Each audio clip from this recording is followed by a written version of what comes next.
Бұл айт намазы bir жылда 2 жолу окулат. Аллах Таала берген bir улуу ибадаттар булар. Бұл майрам негизи адам баласынын табиятында майрам тоскусу келет да, майрамдагысы келет. Ошол майрамды онун жол-жобосун туура аткарбаса, ал майрамы сүйүнүчкө эмес, капага, кайгыга алып барышы мүмкүн да. Мисалы мусулман эместердин майрамын караңыз, майрам деп туруп анан белгилеп алган убактысы дагы бир түнкү убакыт да. Адамдар уйкусу келип аткан учур, бу кооз жерлерде көрүнбөй турган караңгы учур. Анан кийин майрам деп чектен ашып, жаныбарга окшошуп болот анан. Акылынан айрыла турган иштерди кылат, урушат, талашат. Ошол күнү күнөөлөр аябай көп боло турган күн болот да. Эртеси күнү кечке башы ооруйт, кыйналат, больницаларда да адамдар толот. Ал майрам эмес да. Мусулмандын майрамын карасаңыз, айт майрам. Эч ким сизге эчтеке бербесе да өзүңүз эле кубанып алгансыз да. Эртең менен тургансыз, багымдат окуган эмес болсо да кубанып алган, айтка барам депчи. Анан дагы бир нерсени эске алыш керек. Айт намазы бул важип. Айт намазы важип деген парыздан бир деңгел ылдыйраак деген. Аткарбасаң эми күнөөкөр болосуң буга деле. Бирок айт намазын окубай калсаң, анын аркасынан толуктай турган казасы жок да. 5 маал намаз бул парыз да. Аткарбасаң мойнуңа жазыла берет. Ошол үчүн айт намазына барып эле айтбек болбой, 5 маал намазга ниет кылыш керек. Айт намазында Аллах Таала ушундай өзгөчөлүк берет, адамдардын жүрөгү кубанат. Ал күнү эмне кылышыбыз керек? Ошону пайгамбарыбыз бизге көргөзүп берген. Болбосо биз билбейт элек эмне кылыш керек экендигин. Айттын майрамдыгы эртең айт деген бир күн мурун эле башталат алчы. Мисалы үчүн айттын адептеринен бириси ушул: курбан айт болсун мейли, ал орозо айт болсун, ошонун түнүн тирилтүү ибадат менен. Эртең айт деген түнү ибадат кылып, намаз окуп, Аллах Таалага жалынып жалбарсак, бул дагы соогу көбүрөөк болот. Экинчиси мисвак колдонуу. Айт намаздарына көбүнчө ошо жеке тазалыкка дагы көңүл бурулган да. Себеби эл көп болот аякта. Эл көп болгондо анан айт күнү көптөн бери учурашпаган кишилериңиз менен учурашканда дагы кучакташып учурашабыз. Ошол учурда дагы башка бирөөлөргө ыза жетип калбаш үчүн мисвак колдонуу, тагыраак айтканда ошол тиштерин тазалап, тазалыкка көңүл буруу. Анан гусул алуу. Айт күнү гусул алып, андан кийин намаз окуй турган жерге барса, дагы бул жакшыраак болот. Бул да жанакы айткандай пайгамбарыбыз саллаллаху алейхи ва саллям сахабаларга буйруган муну. Айт намазына, жума намазына жууну мустахаб. Себеби ошол дагы бир хикматы, баардык адамдар ар кандай жумуш менен, кесип менен алектенет. Ошол күнү баарыбыз бир жерге чогулабыз. Ошого баардыгыбыз жакшына болуп, жуунуп, тазаланып келген болсок, дагы да айттын адептеринен. Анан төртүнчүсү болсо атыр себинип келүү. Бир бар адам өзүнүн жаман жит чыгышынан сактаныш керек. Ал үчүн жуунуш керек. Анан жакшы жит чыгып турса дагы да жакшыраак да, атыр себинип. Атыр, пайгамбар алейхиссалам айтат, мага бир канча нерселер жагат дейт, ошонун бириси атыр. Жакшы, жагымдуу жит. Ушул жагымдуу жит колдонуп жүрүү. Пайгамбарыбыздын өзүнүн денесинен табигый бир жакшы жит чыгып турат эле да. Пайгамбар алейхиссалам жатып эс алганда тердеген терисин чогултуп, аны миск катары, атыр катары колдонот эле да пайгамбарыбыздын жубайлары. Эми ошондой зат дагы айтат, мага жагымдуу жит жагат, атыр колдонуу жагат деп пайгамбарыбыз атыр дагы колдонот эле да. Эми денесинен жагымдуу жит чыгып калган бизге аябай зарыл да атыр колдонуш. Зарыл бул нерсе.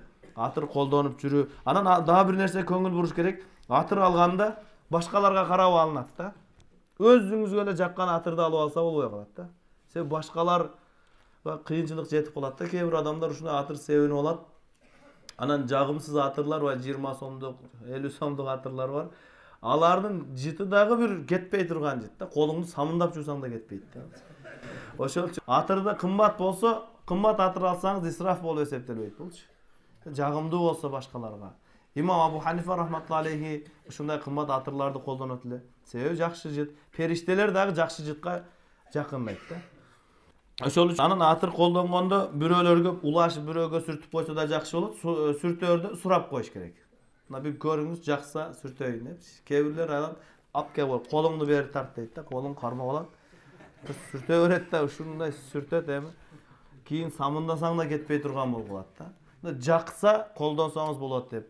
Кээде эми ушинтип берип калышат, кээ бирлер сүртүп салышат, кээ бирлер мына анан машалла аябай жакшы экен деп эми сүртпөй койсоң капа болот.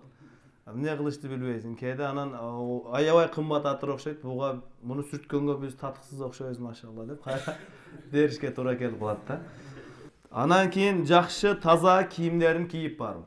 Айт күн майрам күн болгондуктан bir hadis var. İnna Allah yuhibbu an yara athara ni'matihi ala abdihi. Allah Taala özünün nimet jakşılıkların pendesinde көргүсү келет. Kimdir biröөлөргө Allah артыкчылык, кененчилик бергенби? Алар жакшына кийимдерди кийиш керек да. Кийимге дагы короткусу келбеген, ошо сараң болуп албаш керек. Эгер жаңы кийимиңиз жок болсо, айт күнү болбоду дегенде кийимдериңиздин арасынан эң жакшы көргөн кийимиңизди жуудуруп, тазалатып туруп, таза кийим кийип барыш керек. Жаңы болсо дагы жакшы болот, бирок жаңы кийим алуу милдеттүү түрдө эмес болчу. Алып койсо жакшы болот. Болбосо ушул айт күнү жаңы кийим кийүү боюнча Умар бин Абдулазиз деген падыша өткөн адилеттүү падышалардан, мусулмандардын падышалары. Падыша үйүнө келсе аялы айтат да, эртең айт экен, падышанын балдары айт күнгө жаңы кийим кийиш керек. Эчтекебиз жок. Казынадан ушунчалык айлык алчу экен Умар бин Абдулазиз. Bir айга гана жете турган. Bir айдан ашпайт экен да. Тамак аш бардыгы эсептелген, bir айдан ашпайт экен. Анан bir айлык тамак аш бүтүп калган, кийинки ай жакындай элек. Эгерде азыр кийимге дагы башка нерсеге акчасын коротсо, анда калган күндөрү ачка калышка туура келет. Аялына айтат, акчабыз жокко кантип балабызга кийим, падышанын баласы элестетсеңиз. Кандай кылабыз эми? Аялдар эми пикирман болот, аял айтат, менде бир пикир сунуш бар. Аны айт. Эмеге барып туруп, казыначыга кат жөнөтүңүз, казыначыга кызматчыбыз барсын.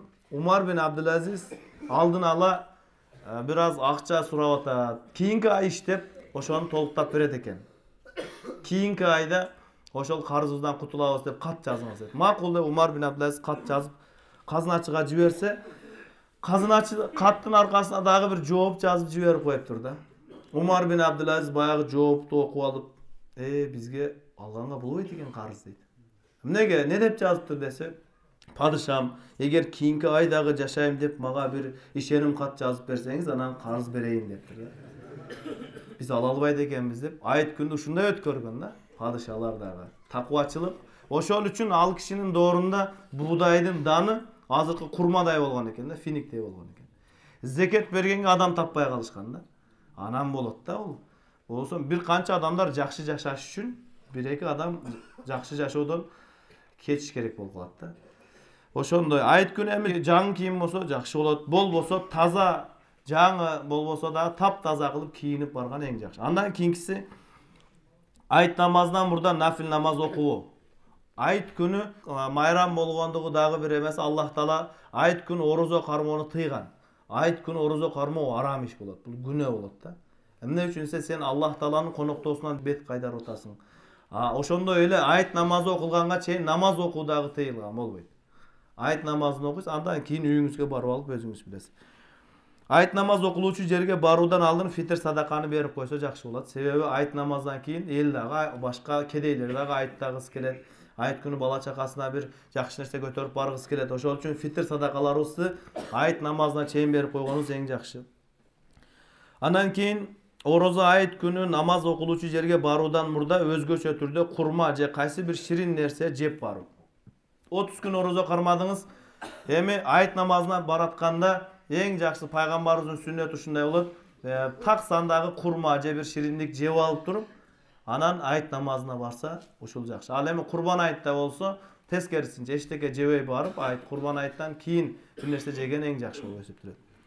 Айт намаздарын окуу үчүн айт намаз окулуучу жерге таң эртелеп баруу, эртерээк барыш керек. Өзү бир жылда 2 жолу келген айтка да уктап калып, таң калып кетпеш керек да. Эртерээк барыш керек.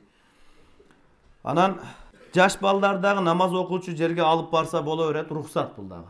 Жаш балдарды алып барып, пайгамбар алейхисалам доорунда бул нерсе болот эле. Мүмкүн болсо айт намазга жөө баруу эң жакшы болот. Бир багыт менен барып, экинчи башка жол менен кайра кайтып келүү. Себеби ошол күнү периштелер жолдордо туруп, pendelerge tutkan orozosuna berilçi sыйлыктар менен сүйүнчүлөп турган кез болот. Ошого эки жол менен кайра кайтып келген жакшы. Бир барган жолдон башка жол менен. Орозо айт намазына бара жатканда акырын үн менен, ал эми Курбан айтка бара жатканда бийик үн менен такбир ташрикти айтуу. Аллаху акбар, Аллаху акбар, ла илаха иллаллаху, Аллаху акбар, валиллахил хамд. Айт намазына бара жатканда ушул сөздөрдү, ушул калималарды ичинен айтып барыш керек да. Адам бир нерсени көрүп туруп, бир ага берилген бир сыйлыкты көрүп сүйүнгөндө бирдеке айтып берет да оозунанчы. Сүйүнгөндөн. Мына биздин айта турган сөзүбүз ушул. Аллаху акбар, Аллаху акбар. Аллах улук. Себеби 30 күн орозоңуздун натыйжасында бир күн Аллах Таала майрам кылып атат да. Сиздин көзүңүзгө көрүнгөн сыйлык, рахат дүйнөнүкө, көзүңүзгө көрүнмөгөн андан көп рахаттар бар. Ошолорго сүйүнгөнүбүздөн Аллахты улуктап, мактап, акырын айт намазына барат экенбиз. Ушунча айтка тиешелүү бир канча адептер айтылды, ушул нерселер. Андан сырткары айт күнү баягы көптөн бери сүйлөшпөй жүргөн, катташпай жүргөн туугандар менен катташып койсоңуз, ошол менен мамиле жасап, же болбосо эч болбоду дегенде бир телефон чалып койсок жакшы болот да. Айтыңар менен деп, аларды да куттуктап, алар менен да кечире албай бири-бирибиз менен кичине мамилебиз оңолбой жүргөндөр менен мамилени оңдоп кеткенге мүмкүнчүлүк. Анда жүрөгү жийип турат, сиздин да жүрөгүңүз жийип турат. Бирөөнүн менен таарынып жүрө бергенден эмне пайда да? Жүрөгүңө эле бир оор жүк да булчу.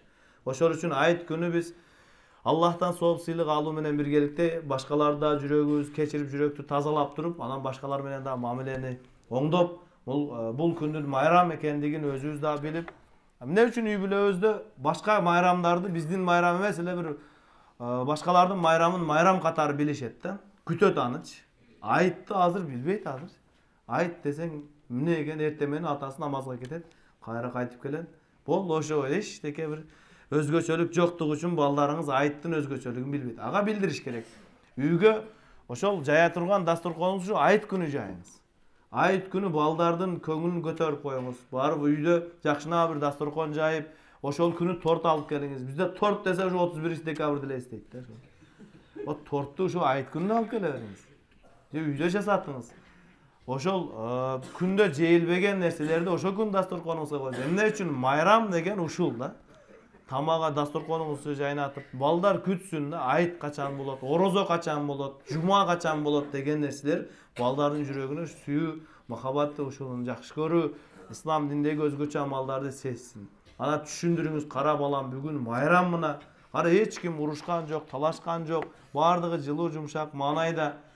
Анан айттап башка бир туугандарга баруу жакшы. Бирок айт күнү болсо Паланча тууганы өтүп кеткен эле ушу кишини деп туруп өтүп кеткенине 1 жыл болгон адамдын үйүнө барып, билесиңби, баягы 1 жыл мурун атаң өтүп кетти эле. Бүгүн айт күнү биз кубаналы, сен да кубанып жүрбө дагы деп, аны өкүнтүп барып алабыз да бизчи. Өтүп кеткен экен эми, өтүп кетиптир. Ал 3 күн эле өзү эмечи, тазия деп коет. 3 күн көңүл айтылат да. Бул 4-күн барба дейт ужечи. 4-күн эшигин жаап алсын. Биз болсо айт күнү дагы барып алып эстеп ошону, Куран окуп коеюн деп, сиз Куран окугучаңыз алып, атасын эстеп бир катар настроениясы түшүп, андай кылбайлы дагы айттык маанай менен айттаса тууган урукка бир кабар алса болот иншалла.